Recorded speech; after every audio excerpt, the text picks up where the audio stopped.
Assalamualaikum warahmatullahi wabarakatuh. Salam damai sejahtera buat kita semua. Om Swastiastu, Namo Buddhaya, dan salam kebajikan. Saya Feby Mahendra Putra, Direktur Pemberitaan Tribun Network. Ini saya berada di Kota Padang, Sumatera Barat. Kebetulan di Kota Padang ini menjadi tuan rumah dari Rakernas ke-15 Asosiasi Pemerintah Kota seluruh Indonesia. Dan di antara peserta Rakernas Apeksi ini ada seorang perempuan yang luar biasa. Beliau diberi amanah sebagai Wali Kota Mojokerto, Jawa Timur. Beliau bernama Hajah Ika Puspitasari atau akrab dipanggil Neng Ita. Karena orang Jawa Timur kalau perempuan biasa dipanggil Neng. Dan kita akan ngobrol dengan Neng Ita ini seputar tentu Kota Mojokerto, lalu kemudian kebangkitan UKM di Mojokerto, terutama nanti yang UKM-nya itu berorientasi ekspor. Saya sapa dulu lah. Kalau saya ngomong sendiri nanti saya yang jadi narasumber. Assalamualaikum, Neng Ita. Waalaikumsalam, Mbak Feby. Luar biasa. Ibu datang ke Kota Padang, tentu kita ingin ngobrol juga terkait dengan Apeksi nanti di belakang, Bu. Ya. Neng, bisa cerita, Bu Wali, apa yang telah ada di Mojokerto ini yang UKM yang sekarang itu sudah berorientasi ekspor? Bisa cerita, Ibu? Ya. Silakan. Kota Mojokerto itu kan sudah terkenal pertama sebagai kota onde-onde. Betul, betul. Itu ikonik banget. Itu sampai ke sini loh, Bu. Iya. Onde, onde, lalari sanjo, itu lagunya. Kemudian yang kedua yang tidak lepas dari Kota Mojokerto adalah alas kaki, sepatu dan sandal. Sepatu dan sandal, Bu, ya. Jadi di rumah-rumah atau industri rumahan itu banyak sekali yang memproduksi sepatu dan sandal atau alas kaki. Ya. Bahkan ibu-ibu rumah tangga sambil melakukan pekerjaan di rumah tidak perlu keluar rumah, bisa ngambil pekerjaan kemudian dikerjakan di rumah di sela-sela waktu setelah mengerjakan urusan kerumah tanggaan pastinya. Nah, ini terjadi hampir di setiap kampung yang ada di Kota Mojokerto. Kemudian industri alas kaki rumahan ini sudah menjadi komoditas ekspor, terutama bagi satu brand tertentu. Itu mulai dari tahun 1995. Oh, jadi sudah lama dia ya? Puluhan tahun sudah. Dia kemana, Bu Wali? Nah, ini ada beberapa pangsa pasar. Ya. Kalau untuk sneaker, jadi sepatu sekolah olahraga itu ke beberapa pasar Asia. Di antaranya mana itu, Bu? Ya, ada Malaysia, ada Vietnam ya. Kemudian kalau yang sandal terutama sandal laki-laki yang modelnya sederhana, kayak model kulit tapi sintetis, itu beberapa di Amerika Latin. Oh gitu ya, Bu? Ya. Jadi negara sana dengan size yang gede-gede banget itu. Nah, ini sudah lama. Kemudian kami mencoba di saat pandemi terjadi bagaimana ekspor ini tetap bisa menggeliat. Tapi yang pasti memang di tahun pertama 2020 itu benar-benar setahun tutup total nggak ada. Kalau untuk termasuk alas kaki, industri alas kaki itu tadi ya? Alas kaki. Tapi ini ada tapinya, Pak Feby. Alas kaki tutup total di masa pandemi, tapi justru saya mendapatkan berkah di saat terjadi musibah. Apa itu? Rokok. Oke. Jadi di Kota Mojokerto ini ada 3 pabrik rokok yang usianya sudah bahkan lebih tua daripada usia saya. Nah, ini di saat pandemi ternyata mereka kreatif. Pangsa pasar Asia, ada beberapa negara Asia termasuk Jepang. Nah, ini justru mereka tidak produksi rokok di saat pandemi, memilih ekspor. Salah satunya dari Kota Mojokerto. Itu rutin saya setiap bulan memberangkatkan 1 kontainer ke 4 negara di Asia, termasuk salah satunya Jepang. Jadi di satu sisi ekspor alas kaki sama sekali tidak berjalan. Jadi tiarap tapi rokoknya naik. Kemudian rokok yang tidak pernah tidak pernah menjadi komoditas ekspor. Rokok Kota Mojokerto. Justru 2020 mereka ekspor. Ada permintaan dari pasar Asia. Unik ya ini. Nah, ini jadi mensubstitusi. Di satu sisi tidak ada ekspor alas kaki, tapi kemudian komoditas lain masuk sebagai komoditas ekspor dari Kota Mojokerto. Ini mensubstitusi sehingga setiap tahun pandemi dan non pandemi Kota Mojokerto selalu ada ekspor. Ya, Bu. Tentu terkait dengan ekspor produk UKM ini ada kendala ya mesti. Ada crucial poinnya. Yang Ibu lihat crucial poinnya apa? Apakah standar kualitasnya atau kontinuitasnya atau apa ini, Bu? Nah, gini, saya cerita alas kaki. Ya. Tadi saya sebut ada satu brand. Ini yang memang sudah dari 1995 sampai sekarang. Continuous itu. Karena ini sudah dikelola secara profesional. Namun tentu kami pemerintah kota mendorong. Jangan hanya brand itu, tapi coba UKM-UKM yang lain yang banyak dikerjakan di rumah-rumah ini juga bisa jadi komoditas ekspor. Kendalanya yang ada di lapangan adalah untuk UKM-UKM baru ini mereka tidak mau menanggung resiko seperti halnya UKM yang sudah sustainable, yang sudah saya bilang dari 19 mau menanggung risikonya. Tidak mau menanggung risikonya itu begini. Jadi untuk pengiriman ke sana, mereka lebih menggunakan ada tenaga perantara di sini. Sehingga di dalam dokumen pengiriman ekspor tidak menyebut komoditas dari Kota Mojokerto. Itu yang terjadi. Karena shipping point-nya pakai menggunakan jasa perantara ini tadi, yang notabene menyebutnya tidak menyebut Kota Mojokerto. Ya itu persis di ekspor kopi juga begitu. Nah, kalau dia diberangkatkan dari Aceh ke Medan, ya brandnya yang dari Medan. Nah itu dia. Betul. Ini terjadi di proses pengembangan yang kami dorong. Kemudian kami edukasi terus beberapa UMKM ini ada 2-3 UMKM yang memang sudah lumayan omsetnya besar dan mampu untuk mengirimkan itu meskipun selama ini menggunakan jasa perantara. Kami datangkan KPP Sidoarjo untuk langsung datang, mendampingi, turun langsung, kemudian bagaimana supaya di dalam dokumen ekspor ini memang tercantum ini dari UMKM Kota Mojokerto sehingga komoditasnya adalah komoditas asal Kota Mojokerto. Nah, ini kendala yang saat ini belum semua UMKM mau menanggung resiko itu. Gitu. Mereka pilih sederhananya, nggak mau repot istilahnya gitu. Bu, satu di antara cara memarketing produk UKM itu adalah lewat marketplace atau lewat kasarnya lewat dunia maya lah. Betul. Ini kan harus diciptakan ekosistem digital nih namanya, ya kan? Dan UKM kalau yang tahun 1995 tadi pasti sudah kenal soal ekosistem digital. Tapi UKM baru kan belum, Bu.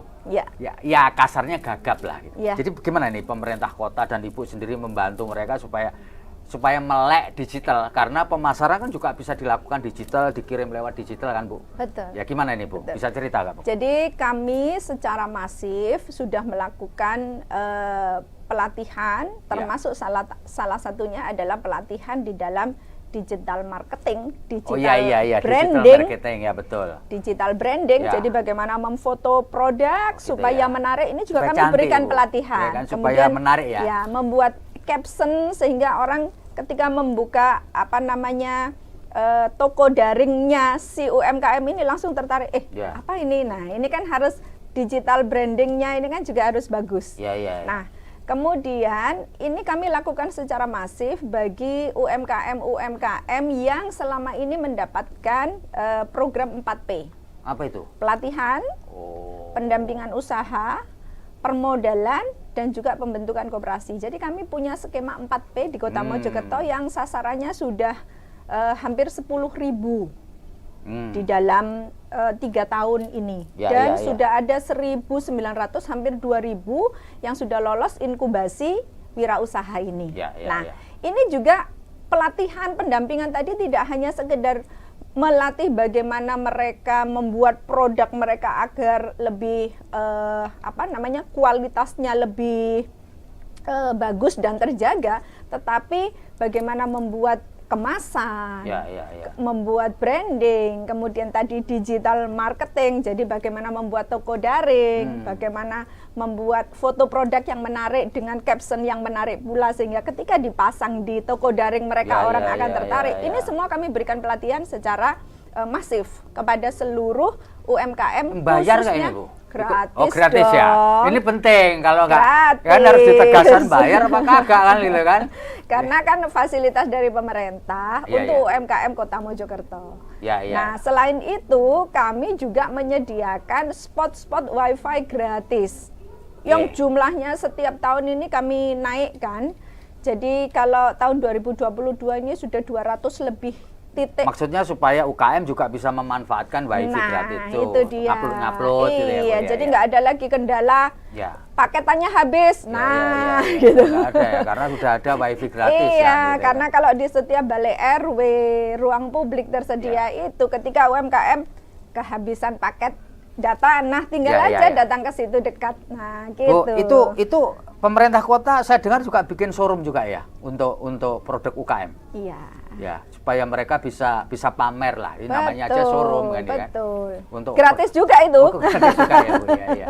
Semuanya gratis, wifi-nya gratis, di dalam mall lagi. Ya. Di dalam mall lagi. Nah. Ya. Bu, selama Ibu mendapatkan amanah sebagai wali kota di Mojokerto sejak tahun 2018 kalau nggak salah, ya, Bu, betul. Sudah hampir 4 tahun ini, yang tidak bisa Ibu lupakan apa? Selama 4 tahun memimpin kota Mojokerto itu yang wow gitu menurut Ibu sendiri apa? Saya kira Pak Feby, setiap hal itu bagi saya sesuatu yang menarik dan selalu terkenang. Apapun itu yang berhubungan dengan masyarakat, apalagi amanah ini kan sebagai kepala daerah itu sangat kompleks ya. Jadi dari urusan A sampai Z kita urusi semuanya. Dari urusan bangun tidur sampai tidur lagi. Kepala daerah itu ngurusi semuanya. Di setiap hal itu pasti bagi saya sesuatu yang menarik untuk selalu saya kenang dan saya ambil pelajaran atau hikmah. Karena contoh sekarang pandemi saja. Pandemi saja itu bagaimana kita hampir di jam istirahat kita itu selalu terganggu oleh urusan yang berhubungan dengan masyarakat. Itu kan harus ada keikhlasan. Kalau tadi saya menyebut terganggu, ketika kata terganggu itu kemudian kita tanamkan di dalam hati dan pikiran kita, maka kita kerja tidak akan merasa enjoy. Bu. Karena yang merasakan digangguin terus, nah gitu. Tapi kalau kemudian kata terganggu itu kita ganti dengan bahwa ini adalah sebuah amanah ketika kita bisa menolong orang, membuat orang yang panik, kemudian resah, tergantikan dengan senyuman, ketulusan ucapan terima kasih karena terbantu. Ini kan sesuatu yang membahagiakan bagi saya secara pribadi. Sehingga pengorbanan waktu istirahat, waktu dengan keluarga atau apapun itu tidak menjadi sesuatu yang mengganggu lagi, tetapi sesuatu yang sangat bermakna. Karena setiap waktu yang kita korbankan itu ternyata ada hasil yang positif yang membuat orang terbantu dengan ikhtiar kita. Bu, ini ada buku namanya, judulnya sih bukan namanya, Soekarno di Mojokerto. Ini diterbitkan oleh Dinas Pendidikan dan Kebudayaan Kota Mojokerto. Ini maksud penerbitan buku ini apa, Bu? Bisa dijelaskan, Bu? Gini Pak Feby. Kota Mojokerto ini tidak lepas dari dua hal kalau kita berbicara tentang sejarah. Yang pertama adalah sejarah besar terkait Mojopahit. Saya tahu, Bu. Karena Mojokerto. Ini menarik loh, Pak. Ini ketika apeksi tadi malam, ini sedikit keluar ya. Nggak apa-apa, Bu. Silakan, Bu. Tadi malam ini kan gala dinner. Gala dinner kebetulan duduk di sebelah saya ini adalah kepala daerah dan istri kepala daerah yang masih PLT. Masih PLT, otomatis kan baru masuk nih di apeksi gitu ya, karena PLT. Nah, ketika saya kenalan, Ibu dari mana gitu kan? Nah, kalau kebetulan beliau ketua TPPKK-nya, nah kalau saya wali kotanya sebenarnya. Oh, wali kota perempuan, betul. Mana? Mojokerto. Apa coba Pak Feby pertanyaannya? Selalu dan selalu ini dari waktu ke waktu. Apa itu? Jawa Tengah ya. Masih terjadi loh tadi malam. Geografinya kurang bagus kalau itu. Masih terjadi. Jadi begitu saya ngomong Mojokerto, Ibu, itu adalah Kerajaan Mojopahit, pusat Kerajaan Mojopahit. Oh iya, saya tahu, dekatnya Surabaya ini, Pak Wali Surabaya nih teman saya, saya bilang gitu. Iya. Nah, baru tuh bener. Iya. Jadi kembali lagi, Mojokerto kalau berbicara tentang sejarah ada dua sejarah besar. Yang pertama adalah Mojopahit, yang kedua adalah Soekarno. Soekarno ya. Kalau Mojopahit nggak ada orang yang nggak kenal. Contoh yang tadi saya ceritakan, betul. Mojokerto masih salah, kira-kira Jawa Tengah gitu ya. Tapi kalau sudah Mojopahit pasti tahu gitu. Tapi kalau Soekarno ini ternyata tidak banyak diangkat. Betul. Terkait bagaimana sejarah perjalanan hidup beliau semasa tinggal di kota Mojokerto. Ya betul, kalau itu betul. Justru yang banyak diangkat adalah Blitar dan Surabaya. Betul, kalau itu betul. Padahal, mohon maaf loh ya, Blitar ini kan hanya tempat pemakaman beliau gitu. Tetapi kehidupan beliau, masa-masa beliau ditempa. Itu lebih panjang di Mojokerto. Nah, hampir 9 tahun loh. Ya. Hampir 9 tahun di kota Mojokerto, tapi ini tidak pernah diangkat. Ya. Maka itulah Pak Feby yang membuat saya ketika menjabat sebagai kepala daerah. Nah, ini kan mumpung saya punya kewenangan ini. Mumpung saya punya kewenangan, mumpung saya punya otoritas untuk membangun daerah, membangun kota Mojokerto, maka sejarah ini saya angkat. Sejarah ini saya angkat, kemudian saya berkoordinasi salah satunya dengan Badan Pelestarian Cagar Budaya, BPCB. Nah, karena bangunan ini sudah saya tetapkan sebagai bangunan cagar budaya, tentu ketika ini mau diangkat, direvitalisasi untuk hal-hal yang berkaitan dengan satu pendidikan, dua pariwisata sejarah. Nah, ini kan harus ada keseimbangan bagaimana supaya tidak berbenturan dengan regulasi yang ada terkait cagar budaya. Nah, kemudian dalam rangka menyeimbangkan itu, untuk tadi literasi sejarah tentang Soekarno, maka kami terbitkanlah buku Soekarno ini di Mojokerto supaya orang lebih mudah untuk tahu. Karena selama ini kan kita membacanya kan dari buku biografinya beliau di Penyambung Lidah Rakyat itu. Betul. Nah, ini kami ambil salah satunya dari Penyambung Lidah Rakyat. Dari beberapa literasi kami ambil khusus yang menceritakan tentang beliau semasa di Mojokerto. Kami rangkum di situ sehingga supaya orang tidak lupa bahwa Bung Karno proklamator kita ini pernah 9 tahun tinggal dan hidup di Kota Mojokerto. Dan supaya juga orang tidak hanya membahas mengenai tempat pembuangan Bung Karno di Bengkulu, di Bangka, di Flores gitu ya Bu Jadi dia pernah tinggal Bu. Banyak para pejabat ini yang kemudian berusaha meninggalkan apa yang disebut sebagai warisannya di sana. Nah, dari 4 tahun menjadi pemimpin kota Mojokerto ini, apa Bu yang menurut Ibu yang sudah Ibu tinggalkan? Legacy lah orang sekarang bilang ya. Bisa cerita Bu, legacy yang Ibu tinggalkan untuk warga kota Mojokerto? Ya, bagi saya legacy itu kan harus sesuatu yang long life. Betul, gitu ya. betul. Jadi betul. sisi kemanfaatannya harus jangka panjang. Ya, betul. Maka kalau berbicara tentang jangka panjang sebenarnya banyak hal. Ya. Tidak hanya sekedar sesuatu dalam tanda kutip fisik yang bisa dilihat dan dimanfaatkan, tetapi sebenarnya sebuah regulasi yang memberikan manfaat jangka panjang itu juga kami lakukan. Ya. Meskipun Pak Feby itu dari sisi politis biasanya nggak begitu kelihatan kan gitu. Apa itu? Padahal kan kemanfaatan itu juga jangka panjang gitu ya. Jadi saya pun menyeimbangkan dua hal ini. Dari sisi fisik, sesuatu yang bisa memberikan manfaat jangka panjang tentu adalah infrastruktur.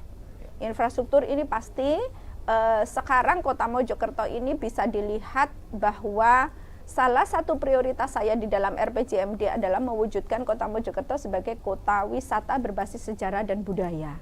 Nah, sejarahnya Mojopahit dan juga sejarah Soekarno. Dan ini kita kemas sebagai salah satu potensi untuk wisata. Maka dari itu sekarang infrastruktur publik di kota Mojokerto sudah berubah coraknya ke arah Mojopahit. Gitu ya, semuanya bernuansa Mojopahit ya. Ya, jadi ini berbicara infrastruktur gitu ya. Sehingga tapi sekarang mesti harus ini dong Bu ya. Harus kolaborate sama kabupaten dong, ya kan? Karena kan lokasi yang diyakini sebagai keratonnya kan berada di wilayah kabupaten ya Bu ya? Betul. KSPN Mojopahit kan ada di Oh, Trowulan. KSPN ya, KSPN Mojopahit ada di Trowulan. Kami ini sebagai penyangga. Jadi sebagai tempat untuk penyediaan berbagai sarana prasarana pendukungnya KSPN Mojopahit itu. Dan kebetulan Ibu mimpin wali kota di Mojokerto, kabupatennya masih bersaudara dengan Ibu juga kan, Bu Bupati Mojokerto kan? Iya. Jadi kolaborasinya mestinya lebih enak ya Bu? Iya, betul. Ya. Nah, jadi itu infrastruktur kita rubah semuanya sekarang bernuansa atau desain Mojopahitan, sehingga kelihatan berubah gitu ya. Secara bertahap setiap tahun pasti ada anggaran yang kita alokasikan ke sana, sehingga mungkin kalau setahun belum begitu kelihatan, tapi kalau sekarang 4 tahun kan sudah banyak, itu bisa dilihat area-area publik mulai dari taman, jembatan, kemudian di kantor-kantor publik itu semua sekarang sudah pagar Mojopahit dan bangunan dengan arsitektur Mojopahit. Nah, kemudian kalau yang dari sisi non infrastruktur gitu ya, kebijakan, tetapi insya Allah ini juga membawa manfaat jangka panjang gitu ya, meskipun tadi saya bilang ada sisi negatifnya di sana. Kami membuat pendidikan dan kesehatan yang semuanya gratis, dan itu kita sinergikan juga dengan beberapa pihak stakeholder di luar pemerintah Kota Mojokerto. Contoh sekarang begini, Pak Febi, kita tahu ya kalau yang namanya Society 5.0, kemudian Industri 4.0, dampak positif kita semua sudah pada tahu. Yang kita nikmati hari ini dari kehidupan pribadi kita kan sudah berubah total gitu ya, dari zaman dibandingkan zaman kita kecil gitu ya.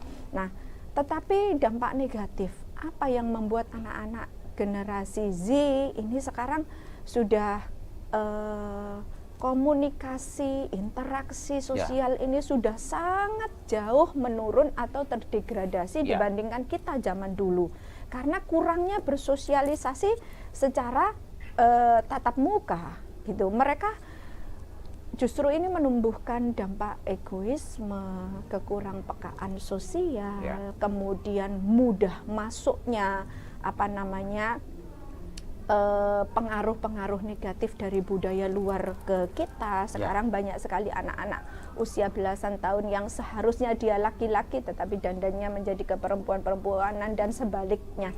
Ini kan tidak bisa kita pungkiri, tugas kita bersama sebenarnya menyelamatkan mereka, mengembalikan mereka kepada jati dirinya bahwa kita ini loh Indonesia, kita ini loh sebagai makhluk yang beragama, apapun agama kalian, maka ini kita upayakan dengan bersinergi. Contohnya kami dengan Polres, dengan Kejaksaan, dengan BNN, dengan akademisi, membuat satu program untuk tim pendampingan keluarga. Jadi mereka tidak hanya diberikan pendidikan formal di sekolah, tapi sampai di rumah-rumah juga mereka kita dampingi. Per Dasawisma itu kami ada tim pendamping keluarganya yang lintas stakeholder. Ini sebenarnya kalau kita telaah lebih jauh, ini dampaknya memang tidak bisa dilihat setahun 2 tahun. Puluhan tahun ke depan kita menyelamatkan. Dan ini harus sustainable. Gitu ya. Itu ya yang Ibu gitu jadi ya. obsesi ya. Iya. Karena kita kan perempuan ibu gitu ya. Ya punya putra, punya putri lah gitu Ibu ya. Jadi kan kepingin menyelamatkan generasi penerus bangsa ke depan. Memang tidak semua keluarga atau orang tua memutuskan anaknya di tempat pendidikan yang tepat, contohnya boarding school yang memang 24 jam bisa terawasi oleh tenaga-tenaga di sana. Tapi bagaimana ketika orang tua tidak memutuskan itu sebagai pilihan untuk mendidik putra-putrinya.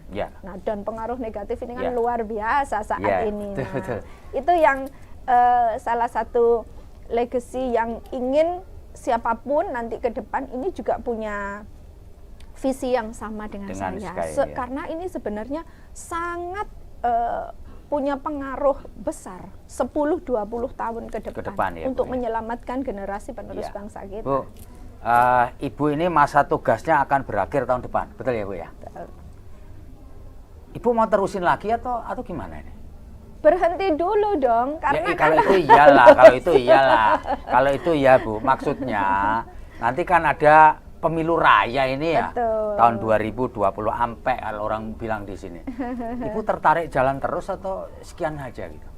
Kalau saya begini Pak, Dari apa yang sudah saya kerjakan di Kota Mojokerto, saya lihat apa dampaknya dulu. Apakah selama ini 5 tahun itu memang sudah memberikan dampak positif kepada masyarakat, dan ada sesuatu yang harus dilanjutkan menurut masyarakat, tentu ini adalah sebuah amanah yang harus saya laksanakan. Tetapi kalau masyarakat tidak puas dengan kepemimpinan saya, ya berarti saya kan tidak boleh memaksakan diri. Tapi kalau saya lihat Ibu kalau maju menang mutlak nih. Dilihat hasil surveinya. Lo kan Mojokerto sudah berubah total, bagus, asri. Ya sudah Bu, maju aja menang mutlak Ibu pasti. Insya Allah Bu ya. Dilihat hasil surveinya. Di situ akan ketahuan karena itu adalah suara masyarakat. Gitu ya. Baik, Tribuners, kita ngobrolnya asik nih dengan Neng Ita, Wali Kota Mojokerto, soal UKM, bagaimana obsesi yang sudah beliau ingin tinggalkan buat Kota Mojokerto, dan tentu saja tadi yang pertanyaan terakhir, kalau memang masyarakat Kota Mojokerto menghendaki beliau jalan terus, Ibu kan tidak keberatan kan? Ya. Tentu saja. Demikian Tribuners, ngobrol kita dengan Wali Kota Mojokerto yang saat ini berada di Kota Padang untuk menghadiri Rakernas Asosiasi Pemerintah Kota seluruh Indonesia di Kota Padang yang nanti akan berlangsung pada tanggal 7 sampai tanggal 10 Agustus. Saya Febi Mahendra, pamit undur diri. Assalamualaikum warahmatullahi wabarakatuh. Salam damai sejahtera buat kita semua. Salam sehat dan jangan lupa tetap bahagia. Terima kasih Bu. Assalamualaikum warahmatullahi wabarakatuh. Terima kasih sudah nonton. Jangan lupa like, subscribe, dan share ya.